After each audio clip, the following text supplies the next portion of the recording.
Namaste, sir. My name is T. Shravi. I am studying 9th class in ZPHS Suprapalli. ఈ రోజు EMDP ప్రోగ్రాంలో భాగంగా మా ఊరి సర్పంచ్ గారిని కలిసి ఆయన స్టూడెంట్ నుంచి సర్పంచ్గా ఎలా ఎదిగారో మరియు ఊరికి ఏం చేయాలనుకుంటున్నారో తెలుసుకుందాం. My name is Kenis. I am studying 9th class in ZPHS School Suprapalli. My name is Peena Prasna. I am studying 9th class in ZPHS School Suprapalli. మీ పేరేంటి సార్? నా పేరు సేనాపతి శ్రీరాముడు, ఉప్పరపల్లి గ్రామ sarpanch. My name is K. Navi. I am studying 9th class in ZPHS School Suprapalli. మీ పేరేంటి sir?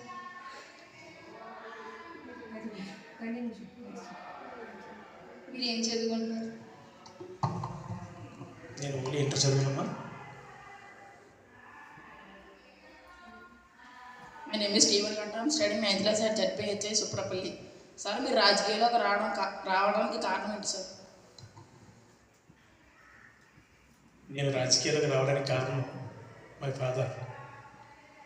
ఎందుకంటే నాన్నగారు 95లో గ్రామ సర్పంచ్గా మొట్టమొదటిసారి ఎన్నికయ్యారు. ఆయన ఏంటంటే ఒక ఫార్మర్ అనమాట. మొదట ఒక లేబర్ మేస్త్రిగా ఉండి 10 మందికి సేవ చేస్తూ అందరినీ ఎవరికి బాగోపోయిన హాస్పిటల్ అంట వెళ్ళి తీసుకెళ్ళి వారికి వైద్యం చేయిస్తూ ఉండేవారు. దాని చేత నా నాన్నగారిని ప్రజలందరూ కూడా మీరు సర్పంచ్గా ఉంటే బాగుంటుందని చెప్పి నాన్నగారిని రాజకీయాలకు తీసుకొచ్చారు. మొదలైతే నాన్నగారు రాజకీయమైన వ్యక్తి కాదు, రాజకీయానికి చాలా దూరం పడిపోయారండి. రాజకీయాలు అంటే ఆయనకి ఇష్టం ఉండేది కాదు. కానీ ప్రజల కోరిక మేరకు ఆయన రాజకీయాల్లో మొట్టమొదటిసారిగా 1995లో అడుగుపెట్టారు.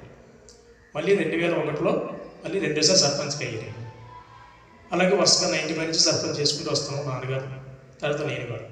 ఎందుకంటే నాన్నగారు చేసిన తర్వాత ఆయనతో పాటు నేను కొన్ని ప్రజల తాలూకా విధానం నచ్చి ప్రజలతో ఎప్పుడు అందుబాటు ఉంటూ నేను కూడా ఇంటర్మీడియట్తో చదువు ఆఫ్ చేశాను.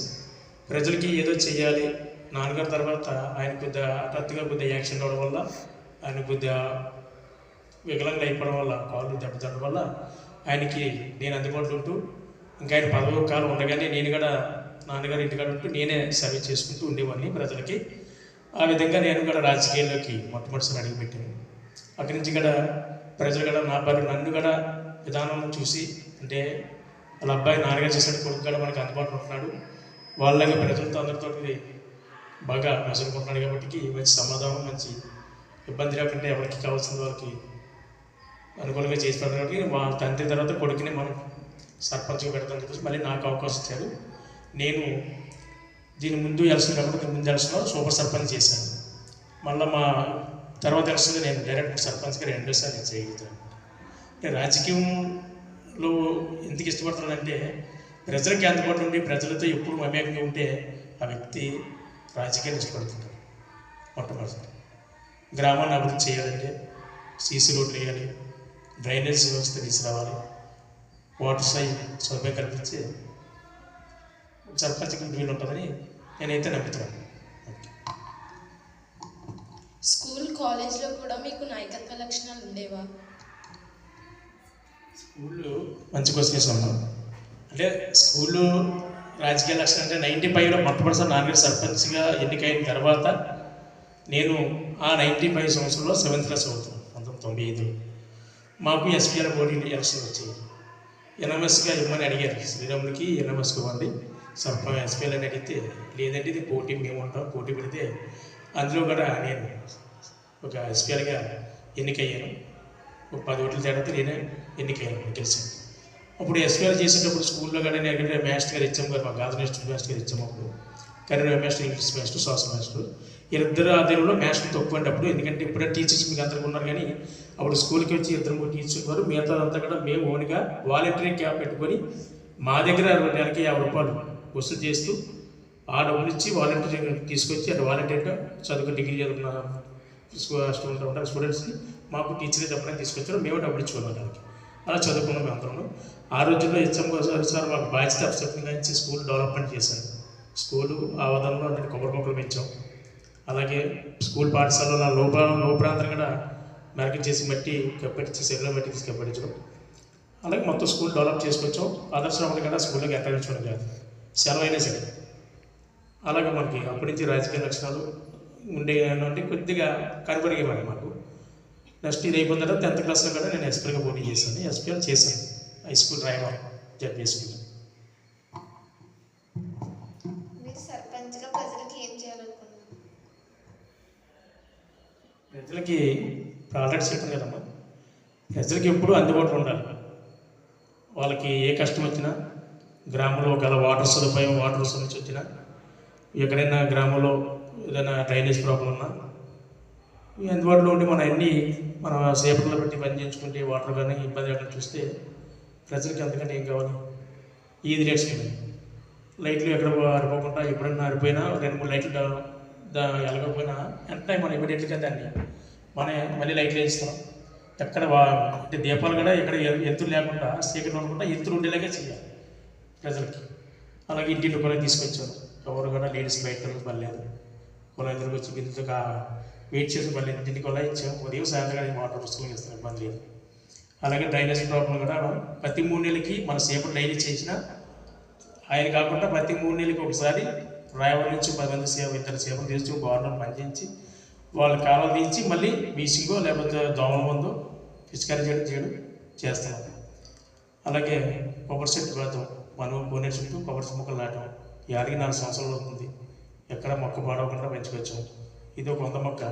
అలాగే మన కొత్త చెరువు ట్యాంక్ దగ్గర ఒక 150 కోట్ల మొక్క పెంచాం. అది కూడా 4 సంవత్సరాలు అవుతుంది. అది కూడా మొక్కలు బ్రహ్మాండం ఉన్నాయి. అలాగే మనకి SWS సెట్ ఉంది, పశువు అంటే చెత్తని చెరువు తయారు చేసే సెట్. అక్కడ కూడా ఆవర్ కూడా మంచి ఫినిషింగ్ చేసి కోడి మొక్కలు నాటగలుగుతాం. ఎందుకంటే పచ్చదనం గ్రామం అప్పుడు కూడా పచ్చదనం అనేది ఉండాలి. చెప్తుంటారు మీ క్లాసులో మొక్కలు నాటండి, దానివల్ల వచ్చిన కాలుష్యాన్ని నిర్ధారించాలని చెప్పి మీకు అంతా చెప్తుంటారు టీచర్స్ ఉంటారు. అందుకే ఎప్పుడు కూడా మొక్కలు పెంచడం చాలా మంచిది. ఏదో ఒక మొక్క ఇంటి ఆవరణలో మనం పెంచుకోవడం. అందువల్ల గ్రామం కూడా మీకు చూసుకుంటారు కదా, మన గ్రామం మిగతా గ్రామాల బట్టి చూస్తే మన 28 పంచాయతీలో చూస్తే మన విలేజే బాగుంటుందండి. అందుకంటే అంటే నేను చెప్పడం కాదు, మీరు వెళ్ళి చూడండి. కాబట్టి పక్క విలేజ్ వెంకటపురం కానీ, పక్కన సరస్వతి కానీ, సైతరిపల్లి కానీ, అంటే రాయవరం మేజర్ పంచాయతీ కాబట్టి అది గవర్నమెంట్ స్పీకర్ ఎక్కువ ఉంది కాబట్టి ఇప్పుడు కూడా కలిసి మనకైనా ఒకటే స్పీకర్ అయినా అలాగా గ్రామాల మీద పరిశుభ్రంగా ఉంచుతున్నాం. ఓకే. మన ఊర్లో స్పేస్ చేసే అతిపెద్ద సమస్య సమస్య అంటే హలో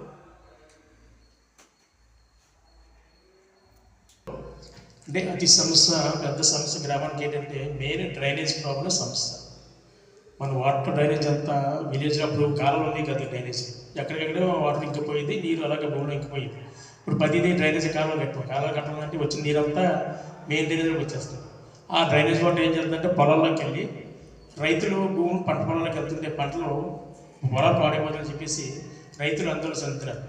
ఒక్కొక్కసారి పంట టైంలో వాళ్ళు వాటర్ గొట్టు కట్టేస్తారు కదా, కట్టేస్తుంటే మన పక్కనే కాలనీ ఉంది, వాళ్ళకి ఇబ్బంది కలుగుతుంది. ఎందుకంటే వాళ్ళకి నీరు స్టోరేజ్ చేయడం వల్ల దోమ కొట్టేసి ఒక బ్యాట్స్మెన్ రావడం, అది ఊరు కొట్టడం దానికి వెళ్ళడం, అదొక సమస్య ఉంది. దాని గురించి కూడా నేను సర్పంచ్ ఎన్నికరించి పోరాడుతున్నాను. మరి ఈ మధ్య మనం సర్వే చేశారు, రేపు వెళ్తే మన పాయింట్లు వేసాం మేడం, రేపు గురించి మనం సర్వే చేస్తారు మెయిన్ డ్రైనేజ్. ఆ డ్రైనేజ్ కానీ పూర్తి అయితే మన ఊరికి మెయిన్ సమస్య అంతా కంప్లీట్. అదొక్కటే మనలో సమస్య ఉంది, ఉన్నదైతే సమస్య లేదు. ఇంతకుముందు వాటర్ ట్యాంక్ సమస్య ఉండేది, దాన్ని కూడా జడ్పీటీసీ గ్రాంట్ 5 లక్షలు తెచ్చి దాన్ని కూడా అభివృద్ధి చేసాం. వాడు మీ గ్రౌండ్ ఉన్న ట్యాంక్ దానికి ఇబ్బంది లేదు. 15 సంవత్సరాల వరకు కొత్త ట్యాంక్ పడుతుంది, దాన్ని కట్టిస్తాం. సమస్య డ్రైనేజ్ సమస్య ఉంది, అది పూర్తి చేయాలని చూస్తాం. మరి ఏమో నా టైంలో ఇంకో 1 ఇయర్ ఉంది, ఈ 1 ఇయర్లో నేను కంప్లీట్ చేయాలనుకున్నాను. బట్టి అనుకున్నది చేశాను మేడం, ఇబ్బంది అయితే లేదు, అన్నీ జరుగుతున్నాయి. ఇది కూడా జరుగుతుంది అనుకో.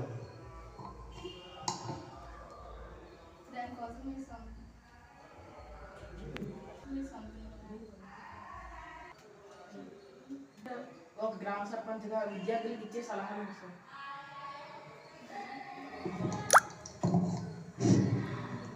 నేను గ్రామ సర్పంచ్ విద్యార్థి ఇచ్చే సలహా ఏంటంటే, ముందుగా మీరు బాగా చదువుకోవాలని నా కోరిక. ఎందుకంటే మేమే తక్కువ చదువుకున్నాం, ఇంటర్మీడియట్ చదువు అంటే చాలా తక్కువ, ఇప్పుడున్న స్టడీ పెట్టి తక్కువే. మీరు ఉన్న స్థాయిలో కలగాలంటే బాగా చదువుకోవాలి, మీ పేరెంట్స్కి మంచి పేరు తేవాలని. మనకు మీరు చదువుకుని మంచి ఉన్న స్థాయిలో ఉంటే ప్రభుత్వం కూడా మంచి పేరు ఉంటాం. ఎందుకంటే మీకు ఆల్రెడీ గతంలో అంటే మా పేరెంట్స్ మీ ఫాదర్స్ కదా ఆల్రెడీ ప్రతిరోజు పనికి బయలుదేరెళ్తారు, రోజు పనికి ఎదుర్కొని రోజు ఎక్కడ పని ఎదుర్కొని వచ్చి మేము చదివిస్తున్నారు. ఎందుకు వెళ్తున్నారు? కష్టపడుతున్నారు. రానున్న రోజుల్లో ఉన్న తిండ్లు పెట్టి పనిచేసే పనిచేయలేదు, ఏమైనా మనిషి పనిచేయలేదు. అప్పుడు తిండ్లు వేరు కాబట్టి గట్టిగా పనిచేసేవారు, కష్టపడేవారు, మేము చదివించేవారు. అలాగే మీ పేరెంట్స్ అంటే మాలాగా మా పిల్లలు కష్టపడకూడదు, బాగా చదువుకుని ఏదో ఒక ఉద్యోగం ఇచ్చి స్థిరపడాలి, వాళ్ళు బాగుంటే అందుకని మాకు ఏం కావాలని మనకు తెలుసు కదా, మనం బాగా అంతే కదా చూసుకుంది. అందుచేత మేము అనేది ఏంటంటే మీరు వాళ్ళు కష్టపడి చదివిస్తాను కూడా బాగా చదువుకొని ఉన్న స్థాయిలో ఉండాలని, ఉద్యోగం ఇచ్చాక స్థిరపడాలని నేనైతే కోరుకుంటున్నాను. తర్వాత మీరు ఏం చేయాలంటే విద్యార్థులు అన్నప్పుడు ఇక్కడ చదువుకుంటూ గ్రామంలో ఎక్కడన్నా ఏదో స్వచ్ఛందంగా సేవా కార్యక్రమం చేస్తుండాలి. ఎందుకంటే పారిశుద్ధ్యంగా మొక్కలు నాటడం కానీ, తర్వాత ఏంటంటే ఎక్కడన్నా పారిశుద్ధ్యంగా ఎక్కడ చెత్త చెదరున్నా ఏదో నెలకొకసారి శ్రమదానంగా చెయ్యాలి. అప్పుడు మన గ్రామం బాగుంటుంది. మీరు బాగా చదువుకుని ఉద్యోగం ఇచ్చిన ఒకప్పుడు మన కూడా ఎలా ప్రతి వరకు పర్మనెంట్ కష్టపడడం తప్ప చదువు ఉద్యోగాలు ఇవ్వాలి. ఈ రాజు మన గ్రామంలో ప్రతి ఒక్క ఉద్యోగస్తులు ఉన్నారు. ఒక ఐఏఎస్ ఐపీఎస్ కాదు, స్టాక్ ప్లేయర్లు ఉన్నారు, అమెరికాలో ఉన్నారు, టీచర్ ఉద్యోగాలు చేశారు. మీకు తెలిసి పోలీసులు ఉన్నారు, ఇండియన్ ఆర్మీ ఉన్నారు, నావీ ఉన్నారు, సెంట్రల్ పోలీసులు ఉన్నారు, తెలుసు కదా. మరి ఇవాళ ఉత్తరాపల్లికి ఎంత పేరు వచ్చింది? పక్క ఊరు రాయవరం మండలంలో ఎస్రాయవరం మన ఊరి నుంచి మంచి చెప్పుకున్నారు. ఇవాళ ఉప్పరపల్లి అంటే కష్టపడేవారు, కష్టపడారు కాబట్టి ఇవాళ మంచి ఉన్న స్థాయిలో ఉన్నారు, ఉద్యోగాలు చేసుకొని. ఇంకా పేరెంట్స్ కష్టపడి చదివించారు కదా, కష్టపడి నేను వదలకపోదు కదా. ఏదైనా దొంగతనం చేసుకుంటే ఎవరైనా అన్యాయంగా మోసం చేసి తెస్తే అది నిలబడదు. ఒక్కరికి కష్టపడి పని చేసి చదివించే వాడికి ఇవాళ స్థాయిలో నిలబడుతుంది. అలాగే మీరు కూడా బాగా చదువుకొని ఉన్న స్థాయిలో కోరుకుంటూ భగవంతుడు రాష్ట్రం మీకు ఉండాలని, మా దిగులు ఎప్పుడు మీకు ఉండాలని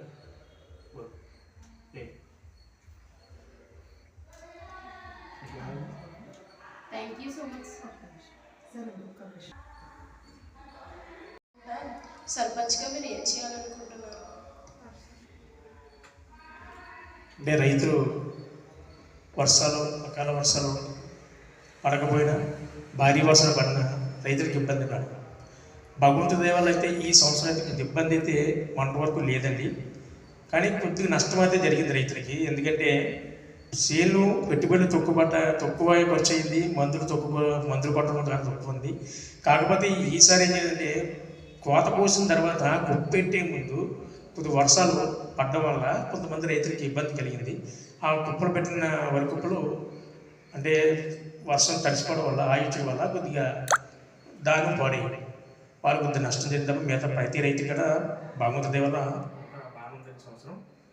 మరి దాన్ని మనం ఏం చేయలేము, ఎందుకంటే వర్షాలు అనేది ప్రకృతిని మనం ఆపడం కదా.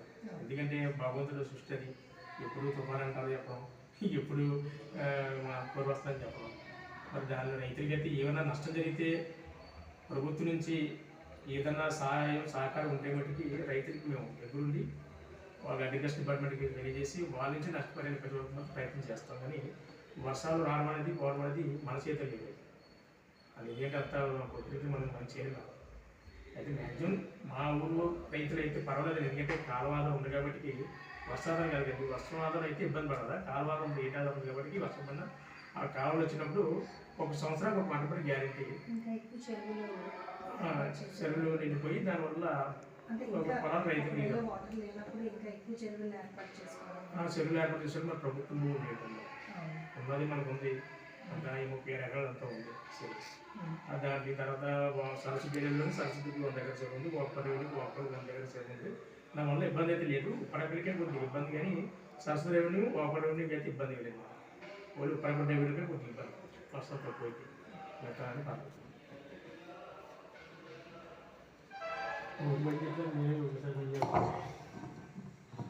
Thank you so much sir, me time కేటాయించి మాకు ఎన్నో సూచనలు ఇచ్చినందుకు థ్యాంక్ యూ సో మచ్. మీలో మేము పాల్గొన్నందుకు మాకు ఎంతో సంతోషంగా ఉంది. ఎందుకంటే ఇలాంటి క్వశ్చన్స్ మీరు వెయ్యాలి. మేము ఇంక ఎక్కడన్నా పరిపాలనలో లోపం జరిగిందా ఇంకా మిమ్మల్ని బట్టి ఇంకా తెలుసుకోవాలి. ఎందుకంటే మీరు అడిగే క్వశ్చన్ బట్టి ఇంకా అభివృద్ధి డెవలప్మెంట్ చేయాలి, గ్రామాన్ని గ్రామ పంచాయతీ డెవలప్ చేయాలి మాకు కొద్దిగా అవగాహన కలుగుతుంది. ఎందుకంటే ఎవరో క్వశ్చన్ ఇస్తే కదా మేడం పంచాయతీ దృష్టిపై సాధించగలం. థ్యాంక్ యూ అమ్మా. మిమ్మల్ని ఒక చిన్న క్వశ్చన్ అడుగుతాను. మన గ్రామం ఈ 4 సంవత్సరాల్లో అంటే మీకు తెలిసి మీరు చూస్తారు, ప్రతిరోజు పిల్లలు మన ఊళ్ళో నుంచి స్కూల్కి వస్తుంటారు కదా, ఎలా ఉంది? అభివృద్ధి అయ్యిందా? డెవలప్మెంట్స్ అందిందా? ఏది ఇంకా సమస్యలు ఉన్నాయా చెప్పగలరా?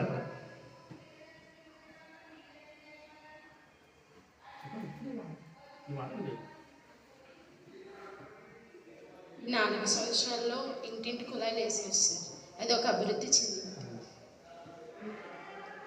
వాటర్ ప్రాబ్లం లేదు సార్ మన ఊరికి.